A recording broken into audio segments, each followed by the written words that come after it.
From the Cronkite studios in downtown Phoenix, this is Cronkite News. National School Walkout Day sparks action across Arizona. Hundreds of students go to the state capitol to show lawmakers that they want gun reform and school safety. Plus, student concerns over school safety in Flagstaff lead to walkouts and a community meeting at Northern Arizona University. And from our state to the nation's capital to the West Coast, Cronkite News has nationwide team coverage on this day of action. Cronkite News starts now. Good evening and welcome to Cronkite News on Arizona PBS. I'm Adriana de Alba. And I'm Troy Lynch. Thank you for joining us. A day of action across the valley, around the state, and from coast to coast. Students are saying enough, calling for gun reform and school safety measures 1 month after the massacre at a Florida high school. Tonight, Cronkite News has team coverage on this walkout for reform from our newsroom here in the Valley, live in Flagstaff, and live in our news bureaus in Washington, D.C. and Los Angeles. We begin with reporter Gabriela Becerra reporting from the Arizona State Capitol. They're not doing anything to put our lives first. And so we're here to meet them face to face. Students walked into the House of Representatives at the Arizona Capitol wearing shirts showing gun violence statistics to meet with legislators.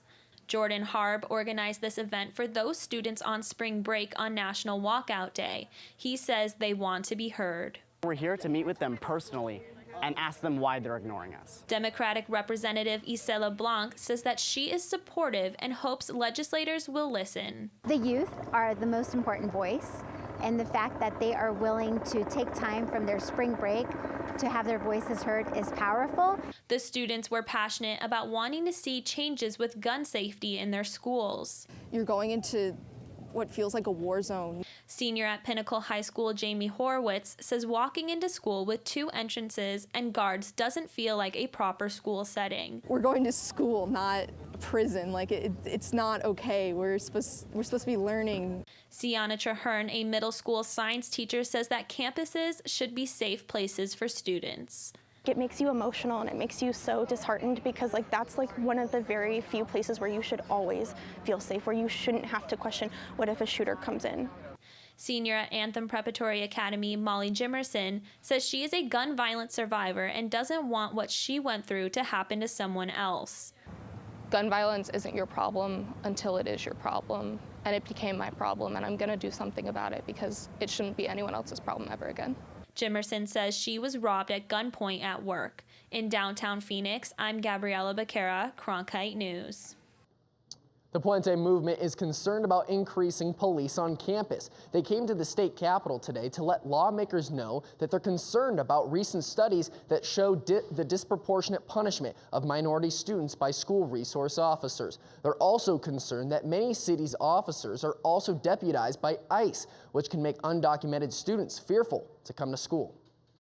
I think the reason I'm in that is because cops aren't safety to me, and that's my school. I go there 5 days a week, and I have to feel safe. Students in the D.C. area marched from the White House to the Capitol to voice their concerns about gun policy. House Minority Leader Nancy Pelosi and other members of Congress joined the protests. Our Congressional Solidarity Walkout is here to say enough is enough. Whether Orlando, San Bernardino, South Carolina, Las Vegas, Newtown, Sutherland Springs, Parkland, city streets, homes across the nation, there's been too much violence, too much heartbreak. Quote, fearless insistence on gun control. Reporter Shelby Lindsay was in the crowd and starts our team coverage in Washington. The crowd at the Capitol today included thousands of chanting, cheering high school students. But people I talked to also included parents, middle schoolers, and some folks you wouldn't normally see at a Nancy Pelosi speech. Niger Coates, a 17-year-old high school student from Silver Spring, Maryland, was here to support gun reform. But the Make America Great Again supporter also said we should place more of the blame on the actual shooters. A DUI, we blame the driver. In a mass bombing, we blame the bomber. But in a mass shooting, we blame the gun and the NRA. Why do we do that? William Zardi came all the way from Round Rock, Texas with his family to join in support. I cannot be at work and think, okay, what, I hear a shooting at school and figure out, okay, what are they going to do with my kids? 16-year-old Emily Gordon, who came from Sandy Spring Friends School in Maryland, said she's here so she and her classmates can feel safe in school. This honestly is so great, being with all these teens, and we all just want to be safe, and it's really fun, especially chanting with everybody and just feeling safe, because I'm surrounded by kids who just want to live and don't want to live in fear. The rally came just hours before the House passed the Stop School Violence Act to give teachers and police training to identify signs of potential violence. The White House welcomed the bill that it said supports evidence-based violence prevention. Nina Tobin, Zoe Miller, and Emily Garner are all middle school students at Silver Spring International School in Maryland, and they had a message for lawmakers. We're here and we're here to stay. Reporting from Capitol Hill, Shelby Lindsay, Cronkite News. I'm Ariana Bustos at Georgetown University, where Phoenix resident Isabella McClelland says using guns against gun violence isn't the answer. You can't put out fire with more fire, so yeah, students shouldn't feel unsafe in school, and I don't think adding more guns to the mix is the solution. McClelland walked out of school today with hundreds of other Georgetown University students and thousands of high school students across the nation to demand new gun laws. Student Zach Fagan had a personal connection to the event. Fagan's cousin, Victoria Soto, a teacher, was killed in the Sandy Hook school shooting in 2012. 6 years later, Fagan says he still has hope for change. It's just a continuous cycle of it happens, people care about it for a few days, and then it goes away. But I think this time we have seen this movement last longer. The event here lasted for 17 minutes in honor of the 17 victims of the Parkland shooting. Student Amanda Shepard, who helped organize the walkout at Georgetown, says passion about gun violence will not go away. And there is so much momentum, so really making sure that we can harness that momentum into action. Just anything really that will protect our kids, protect the students, protect everyone really. Like no one deserves to feel unsafe, in public places or at school. Reporting from Washington, Ariana Bustos, Cronkite News. A community meeting at Northern Arizona University is set for tonight after a day of action for students and Flagstaff. That's where Cronkite News reporter Nicole Gutierrez joins us live. Nicole? Here in Flagstaff, some high schools walked out to join today's movement. But at the Flagstaff Arts and Leadership Academy, high school students walked out and stood for 17 minutes behind 17 chairs as a call for action. Flagstaff Arts and Leadership Academy took a stand on gun control even before walking out. There's something about seeing an installation piece like the one out front that had an emotional impact beyond what I've felt as a teacher in a while about these shootings. At 10 a.m. this morning, more than 200 students walked out of their class to stand behind 17 chairs with flowers and candles to remember the Parkland victims. As a teacher, I feel like the student voices are the voices that need to be prioritized. The walkout was led by senior Elizabeth Whiteman in hopes of putting an end to what she calls the normalization of school shootings. I hope that it receives some sort of acknowledgement from our representatives. At least start talking about taking some sort of action instead of just mourning and acting like it's just sort of a natural occurrence. Wyman says that the shooting that happened in Florida has inspired them to think about what it means to be part of a community. So even though I'm leaving and I'm graduating in just a few months, this school has been so important to me. You owe something to the communities that brought you up to protect them and make sure the people who are left there that you're leaving behind are left behind in a safe place. Students at Brophy College Preparatory participated in the National Walkout today, united in solidarity by their Jesuit background in education. Cronkite News reporter Madison Stark was at the religious remembrance event. Hundreds of students gathered at Brophy College Preparatory in remembrance of the 17 Parkland shooting victims. We can come together as a community, a Catholic community, to live out our faith and help people who are obviously vulnerable in our community today. It's really important for us to stand in solidarity with others, but also to push forward for action for some change. Brophy President Adria Ranke was moved by her students' actions. We're a Jesuit school. We're contemplatives in action. We're supposed to pray, but then solve. The Brophy Student Advocacy Club invited students and faculty to join an open discussion about gun violence in schools. Gun experts were invited to the forum to help educate students and faculty on the issues of gun violence. Brophy freshman Alex Zonarek attended the discussion and feels it's important for his fellow classmates to be educated as well. You're not going to solve anything by being one-minded, not listening to anybody. The only way to solve a problem is to look at both sides. Brophy College Preparatory plans to send representatives to the March for Our Lives event on March 24th. In Central Phoenix, Madison Stark, Cronkite News. Many other Valley schools that were in session hosted walkout events on their campuses, with students filling their sports fields, making speeches, and standing in silence. Reporter Amanda Slee went to one event at Mountain Ridge High School in Glendale. In the West Valley, student organizers Riley Tinnell and Jacob Sumner helped the students spell out the letters ENOUGH in honor of the Parkland shooting victims. It sparked something in me, like that could have been my best friend dying right in front of me, and I would have no control over it. But Tinnell said some of the students thought the walkout was, quote, absurd. In a school of about 2,200, a district official estimated that a couple hundred students participated. The district learned early on that the students were planning to walk down a busy street off campus, and that's when they stepped in to make sure the kids stayed safe. So administrators worked with student leaders and allowed them some time. No more than 20 minutes and they chose 17 based on the 17 victims to hold an event today. Some students surrounding Zane Collins, who says he lost his cousin in the Parkland shooting, chanted, "Enough is enough." Enough is enough! Come on! Enough is enough! I felt that there would be some people that just kind of came out here to just get out of class, and it really pisses me off because they don't know the pain of losing someone. Well, maybe they do, but being shot, I just think it's upsetting. So I want to truly make a difference. The organizers read the names of all 17 victims.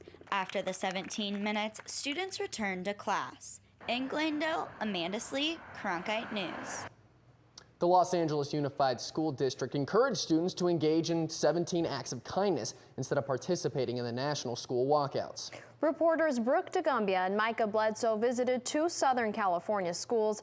Let's start with Micah.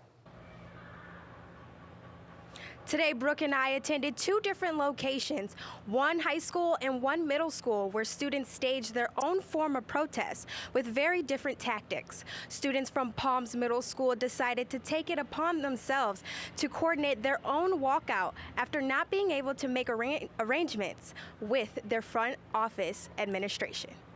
Nobody ever should say that 11, 12, 13, 14-year-olds don't have a voice, that they don't matter, that what they say doesn't matter. And any person who says that should be ashamed of themselves. Rashawn Primus is a student leadership coordinator at Palms Middle School who teaches students to stand for what they believe. She helps students coordinate the walkout after school officials urge students to stay on campus. People were saying that since we were middle schoolers, we weren't able to walk out because, you know, high schoolers in the same district are doing the same thing. And I really just wanted to show that we have a voice. Holmes and student leadership say that today's walkout isn't the end of their activism. One walkout that they've scheduled doesn't mean that we're not going to write letters to Congress, that we're not going to fight in our own school, that we're not going to have conversations, and we just have to keep going. These children articulated themselves, they stood up for themselves, they organized themselves, and that's, as adults, as educators, that's what we teach them to do. I'm Brooke DeGumbia in Venice, where students are taking a different approach to National School Walkout Day. They have events set up on their front lawn, urging voter registration, and a petition demanding common sense gun laws. I'm trying to get as many students as possible to come right, to see that we do stand and we do want to change, because it's time for a change. Several tables and banners filled the front lawn. They also set up 17 desks in memory of each student and teacher killed on February 14th. Student Thomas Kuhn organized this event with help from McKenna Choney and 25 other students. I was getting tired of this cycle of just like a tragedy happening and like talking about it for a while. Parkland for me was my breaking point. I felt that I couldn't sit around and watch these things happen and wait for legislators to make laws. Volunteer parents also assisted. I'm sorry, I'm crying because it's very emotional for me, and I'm just here to support. At 10 a.m., students filled the front lawn and gathered around the stage. I truly believe the students are going to be the future of the conversation, and could not be more proud of the way Venice is headed. In Venice, Brooke DeGumbia, Cronkite News. You can track our full multimedia coverage on today's gun reform rallies and school walkouts online. Go to cronkitenews.azpbs.org for all of the day's developing stories. Still ahead on Cronkite News, the fight for DACA continues. Find out what the Hispanic Caucus is demanding for our dreamers. Also, minimum wage, still a hot topic here in Arizona. Prop 206 is demanding voters rethink minimum wage legislation. This includes not only hourly pay, but paid time off. More on this when we return. I'm Judy Woodruff, anchor and managing editor of the PBS NewsHour. The journalists of tomorrow face a fast-changing media landscape, but quality news remains vitally important to our communities, our country, and our world. At ASU's Walter Cronkite School of Journalism and Mass Communication, students learn solid, reliable reporting, holding the powerful accountable, and rebuilding the public's trust. The Cronkite School and Arizona PBS, preparing the next generation for a stronger future of journalism. As journalists at Cronkite News, we report on stories that matter to you by focusing on the local impact. We dig deeper and work tirelessly to keep you informed. Live in Wickerburg. Live in Los Angeles. In Cleveland. In Washington. In Louisville. From Jerusalem. Live in Philadelphia. From around the world to right here in Phoenix. At Cronkite News, we report the facts and stick to the truth. Millions of people die every year from drinking dirty water. I would never have felt I had the ability to do something without ASU pushing me. We built filtration systems out of local materials with the people. To see those kids drink clean water for the first time, it's the most rewarding feeling that you can ever have. I went to ASU because I wanted to change the world. The thing I never would have expected is how the world would have changed me. Congress is once again facing a deadline to pass a budget or shut down the government, and Democratic lawmakers are once again demanding that the DREAM Act legislation be part of any budget bill. Cronkite News reporter Austin Bundy brings us the story from our Washington bureau. With the future of the DACA program still uncertain, House Democrats are demanding a vote on the DREAM Act. Illinois Congressman Luis Gutierrez said dreamers' lives are not bargaining chips. We want a clean dream bill that we can vote on. And you can't say you're going to release one hostage by taking another. That's not the way we're going to do this. However, Democrats won't vote for just any immigration plan. Representative Raul Grijalva specifically targeted a Republican bill co-sponsored by Representative Martha McSally as a non-starter. You know, the Goodlatte McSally bill is awful. It only temporarily takes care of DACA recipients and DACA eligible young people in this country, and it continues this regimen of ratcheting up the militarization on the border. Democrats say a vote on immigration reform is long overdue, but House Speaker Paul Ryan has said that he will not mix immigration reform with the budget debate. Vermont Congressman Peter Welch said Democrats are only asking for a chance to vote on the issue. Raise your hand, put your card in the voting well, and say to the American people where you stand. But give us the chance to do the same. In Washington, Austin Bundy, Cronkite News. The current budget extension, the 6th so far this fiscal year, expires a week from Friday. Congress has to approve a budget or another budget extension if it wants to keep the government from shutting down then.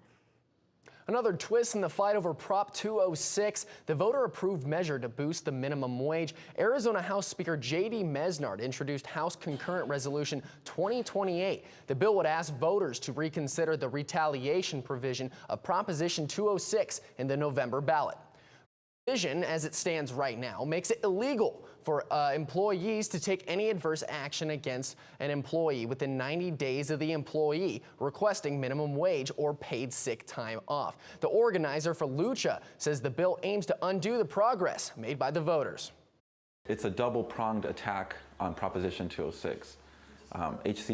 Mesnard's proposed legislation takes about 1/4 of the provisions, and then Sylvia Allen's takes the rest that deal with the increased minimum wage. The House bill passed the Senate Commerce and Public Safety Committee Monday in a party line 5-3 vote. The bill is now awaiting to be heard by the full Senate. The Senate bill did not pass all of its assigned committees. Mommy visits to the doctor during pregnancy are just as crucial after the baby has been born. Coming up on Cronkite News, how one nonprofit is bringing awareness to mental health after pregnancy.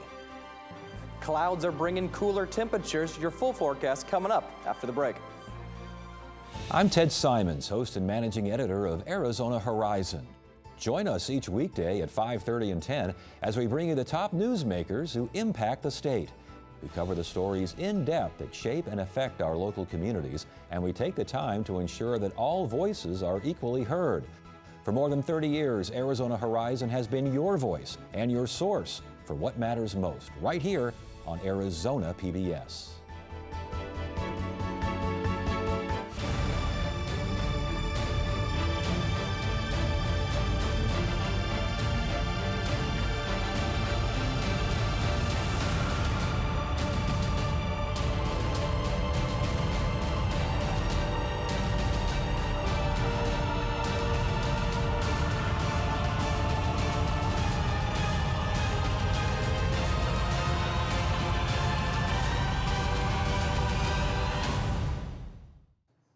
Women can experience anxiety and depression during pregnancy and even after the child is born. Madison Miller explains how new mothers can get guidance to be happier and healthier. I slowly just deteriorated, kind of waiting for, to know what was going to happen, whether my baby was fine or not. Cindy Herrick suffered from severe morning sickness as well as depression and anxiety during the second and third trimester of her pregnancy. She's not alone. With more than 1 out of 9 Arizona women experiencing maternal mental health issues, there is a critical need to raise awareness of how frequently anxiety and depression affect the entire family. OBGYNs say women need mental health screenings during pregnancy and for several weeks after their child is born. In the state of Arizona, 40% of women do not show up for the 6-week postpartum visit, and the state is calling for doctors to do screenings at 2 weeks after birth as well. Dr. Syra Kalia, a psychiatrist at U of A, says that mothers who have postpartum depression feel isolated, but it affects the entire family. If the mom is depressed, the odds of the father being depressed are about 50%. It's treatable. It is so treatable. You can identify it early. Symptoms of depression can be caught during the screenings. Herrick now shares her story to help others as an ambassador for the nonprofit group 2020 Mom. There will be curveballs.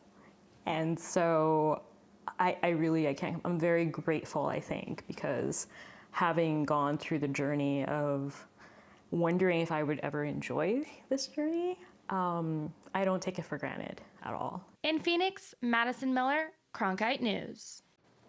Atlin, the weather has been good to us lately. Yeah, how long is this going to last? Well, good temperatures are going to keep going throughout the entire week, and that's thanks to clouds going down on cooler temperatures. Now let's get a look at those current temperatures going on across the state. It is 81 degrees in Phoenix. Our high point is 83 degrees in Casa Grande. And of course, as we move north, things cool off a bit. It's 63 degrees in Sedona and 57 degrees at the Grand Canyon. What's going on tonight, though? It's 55 degrees. That's the low. It's mostly clear outside. Strong winds, though, up to 20 miles per hour. So make sure to bring an extra layer if you plan to go outside. The highs for tomorrow all across the valley. Look at that. They're taking a double-digit dip. 63 degrees is the low point in Fountain Hills in the east. And as we move west towards Buckeye, it's a 68-degree high point. Now, let's take a look at what's happening this weekend. Nothing but clouds. Those highs in the 60s continue with a 74-degree high on Friday. And as we move into next week, we get a little bit of break from those clouds on Sunday and Tuesday, and then a 80 degrees high on those next week. I'm Alan Hazard from the Cronkite Weather Center. It isn't easy to raise $500,000 for charity, and it isn't easy to raise that money annually, but a few nonprofit groups do just that to help Valley students get the best education possible. Kate Gardner talked with people, making it all happen.